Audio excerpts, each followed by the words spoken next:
Okay, I'm just gonna get started off by addressing the elephant in the room. I know what I said, and I will get to that, but later. Also, I know I have a mustache now, and probably most of you don't like that, but しょうがないよ. So some of you already know, but I am back home in North Carolina. I moved out to Utah this past January to do my first semester at BYU, and I actually really enjoyed it. I made a lot of new friends, I learned a lot of new things, and it was just a great overall experience. But in that, I had a class, it was called Business Japanese, and it was by far my favorite class. I really enjoyed the environment of the classroom, the Japanese aspect was great, my teacher was great, and it was just all around like a really interesting class. And it got me thinking about how I really wanted to try living for a more extended period of time in Japan in the future. And I had already thought about that for a long time. Obviously, maybe from the age of 14 even, I think I considered like maybe trying to go live there at some point in the future. And then going there when I was 15 and then going there as a missionary, it all kind of snowballed into this, yeah, like I definitely want to try it. And finally, this class just made me a lot more serious about it. So the semester ended and I assumed I would just kind of work over the summer and stay in Utah and then start up school the following fall. But over summer break, I met a lot of Japanese people that were living and studying in Utah or other places in the States, and just seeing their experience and like how much they were enjoying it and how fast they were learning English just made me like really excited and really inspired, honestly, to maybe try the same thing. It really got me thinking that I might try going back to Japan sooner rather than later. I realized if I wanted like a real shot at going to Japan, I might just have to go for it. So after thinking it all over and researching a few different things, I decided that I actually wanted to go to school in Japan sometime next year. So yeah, that's crazy. So at first I was actually thinking I was going to apply to a few different schools in Tokyo for their English programs and kind of go that route. But then after thinking about it and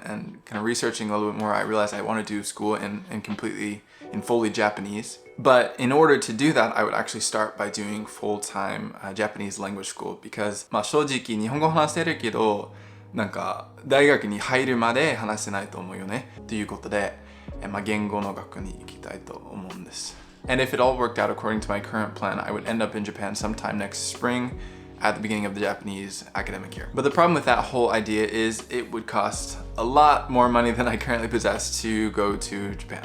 So after talking with my parents and kind of figuring things out, I decided that it would make the most sense to move back home to North Carolina and just save up and prepare for leaving, I guess. So my dad flew out to Utah so we could drive together to North Carolina. It was a lovely 30-hour drive. It honestly wasn't too bad, just like my B-reel was kind of boring for like 3 days. I mean, it's always kind of boring, honestly, but it really wasn't the worst thing ever. So here I am in North Carolina. I mean, you can see that, and you probably see me on my parents' videos, I don't know. I've been doing mainly DoorDash so far, but I am looking for something that can be a little bit more consistent just so I can have, some more peace of mind in how much money exactly, I'll be making. I've also been continuing to edit my parents' videos and podcasts, which has been, a nice little side thing. We'll see, I guess, what I get figured out. I also turned 21 yesterday, so you know what that means. No, just kidding. I don't drink for religious reasons, so I just had a pretty crazy day by going thrifting and watching a movie with my family. So, really crazy party, but it was a really fun day. And it's actually the first birthday I've had with my family in 2 years, 3 years? Just because being a missionary, you're obviously, you can't just leave and come back for your birthday or whatever. It wouldn't really make any sense. So it's been a while since I've been able to do it with them, so that was really nice. Also, I would like to point out that I have no regrets going out to Utah. I really enjoyed my time there and made some lifelong friends, so no regrets. I definitely feel like it was an important step in my journey, and I wouldn't trade it for anything. I am genuinely really excited about the next little while though. It's been, like I said, it's been a dream of mine to live in Japan since I was like 14. And with that first being realized when I went to my mission in Japan and stayed there for about a year, and then now this coming up, I'm really excited about the future and excited to see how things turn out. I feel like one of the things I learned over the past 2 years is just not to worry so much. Like going to Japan would be a huge deal, and honestly, it might not even work out. Like I might realize that it's either not the thing for me or, for whatever reason, it just doesn't work out. But I do have faith that it will be as it's supposed to be. And I have consistently kind of felt that as I've kind of made my way through life and tried to figure out adult adult stuff, I guess. Of course, I have days where I'll have a little bit of anxiety, but overall, I really feel optimistic about the future. Okay, so now to address what I said back in January. I was kind of unsure about how I wanted to proceed with YouTube at the time. I had a lot of different ideas with what I wanted to do. I'd really enjoyed vlogging for like the 2 months after I came home, and I felt like things were going in a good direction. But I had at times felt like I wasn't able to make super interesting vlogs. So, you know, going to school and writing a lot of really interesting papers that at least I found really interesting.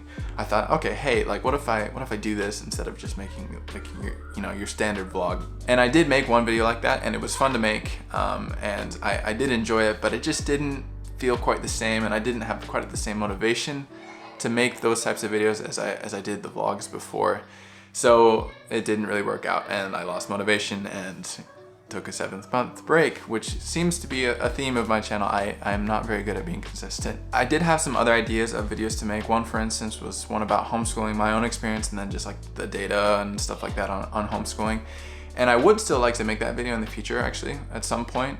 Maybe not soon, just because of how busy I am trying to get things figured out. So I am hoping just to kind of get started again where I left off back in January and kind of head the same direction. I'm definitely in a very transitory stage of life, so I guess this makes this interesting, hopefully. Well, thanks for watching to the end. If you want to help me out, please like and subscribe. Leave a comment if you like. Keep the mustache slender to a minimum, please. I know no one likes it, but I do, so what are you gonna do? See you next time.